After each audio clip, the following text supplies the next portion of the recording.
Friends, आज हमारे सनातन धर्म के विषय में हर कोई जानना चाहता है कि आखिर सनातन धर्म क्या है और सनातन धर्म की परिभाषा क्या है।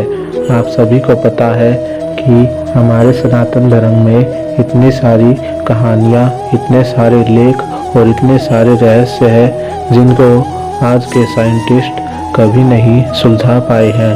हमारे युगों में इतनी सारी कहानियाँ हैं जिनके विषय में हम सब बचपन से पढ़ते आ रहे हैं। हम सबको पता है कि रामायण, महाभारत आदि कहानियाँ आज के समय की नहीं, बहुत पुराने समय की है। हम सबको पता है कि सनातन धर्म में ये कहानियाँ कितनी प्रचलित हैं। इन्हीं में से रामायण पर आज मैं एक कहानी लेकर आया हूँ जिनसे आपको कुछ ना कुछ सीखने को ही मिलेगा। आप सभी को पता है कि श्री राम, जो कि मर्यादा पुरुषोत्तम भगवान श्री राम थे, उन्होंने किस प्रकार राम सेतु का निर्माण करके और फिर उसके पश्चात रावण वध किया था। उससे पहले की भी एक कहानी है। जब श्री राम का जन्म हो चुका था तब कहते हैं कि अयोध्या में एक हर्षोल्लास की स्थिति उत्पन्न हो चुकी थी। उसी प्रकार मिथिला नरेश जनक, उनके यहाँ भी एक सुंदर सी पुत्री ने जन्म लिया था जो कि थी माता सीता।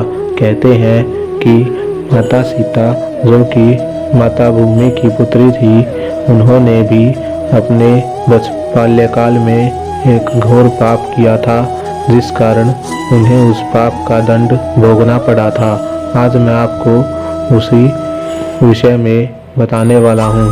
कहते हैं कि जब माता सीता 4 या 5 साल की थी तब उन्होंने एक तोते को बंदी बनाया था।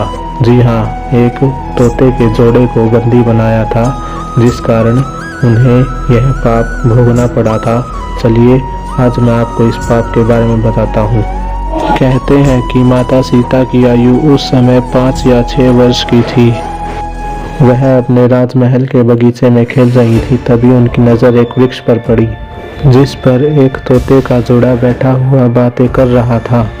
तोता तोती से कहने लगा, हे प्रिय, इस कन्या को जिसे तुम देख रही हो, इसका विवाह अयोध्या के राजा दशरथ के पुत्र श्री राम से होगा। वह इनके स्वयंवर में इनसे विवाह करेंगे और उसके पश्चात इन्हें 14 वर्ष के वनवास पे भी जाना होगा जहाँ सीता का हरण होगा।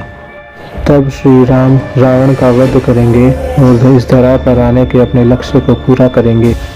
तब तोते ने तोती से कहा कि हे प्रिय, इन सब में हमारी भी एक बहुत ही महत्वपूर्ण भूमिका होगी। तब कहते हैं कि माता सीता उन दोनों की यह बातें सुन रही थी। कहते हैं कि उस तोता और तोती के जोड़े से माता सीता ने अपने विवाह के विषय में संपूर्ण जानकारी ली। तब माता सीता ने सैनिकों से कहकर उन तोता और तोती को बंदी बनवा लिया और अपने साथ राजमहल ले गई। कहते हैं कि माता सीता ने उन तोता तोती के जोड़े का पालन पोषण तो किया, लेकिन उन्हें महल से जाने नहीं दिया। तब तोते ने माता सीता से कहा कि हे जनक नंदिनी, हमें जाने दो, हम आकाश में विचरण करने वाले पक्षी हैं, हम धरा पर नहीं रह सकते। तब माता सीता ने कहा कि जब तक मेरा विवाह श्री राम से नहीं हो जाता मैं तुम दोनों को नहीं छोड़ूंगी। तब तोते ने माता सीता से कहा कि हे सीते, मेरी पत्नी गर्भ से है, कृपया हमें छोड़ दो। तब माता सीता ने तोते को छोड़ दिया किंतु तोती को नहीं छोड़ा। तोता और तोती के बार बार आग्रह करने पर भी माता सीता ने तोती को नहीं छोड़ा। तब तोती ने माता सीता से प्रलाप करते हुए कहा कि हे सीते, जिस प्रकार आज मैं गर्भावस्था में इस पिंजरे में बंदी बनी रहने के लिए मजबूर हूँ और मेरे पति मेरे लिए वियोग में प्रलाप कर रहे हैं, उसी प्रकार एक दिन तुम भी अपने पति से गर्भावस्था में बिछड़ोगी और तुम्हारे पति भी तुम्हारे वियोग में तड़पते रहेंगे। ये मेरा श्राप है। तब यह श्राप देते हुए उस तोती ने अपने प्राण त्याग दिए। आगे चलकर यही तोता और तोती अपने अगले जन्म में धोबी और धोबन बने, जिन्होंने माता सीता से श्री राम का वियोग करवाया और माता सीता पर लांछन भी लगवाया। अगर आपको मेरी ये वीडियो पसंद आए तो इसे लाइक ज़रूर कीजिएगा और साथ में शेयर कीजिएगा और मेरे चैनल को सब्सक्राइब कीजिएगा और बेल आइकन को प्रेस कीजिएगा और कमेंट में जय श्री राम ज़रूर लिखिएगा। Thank you.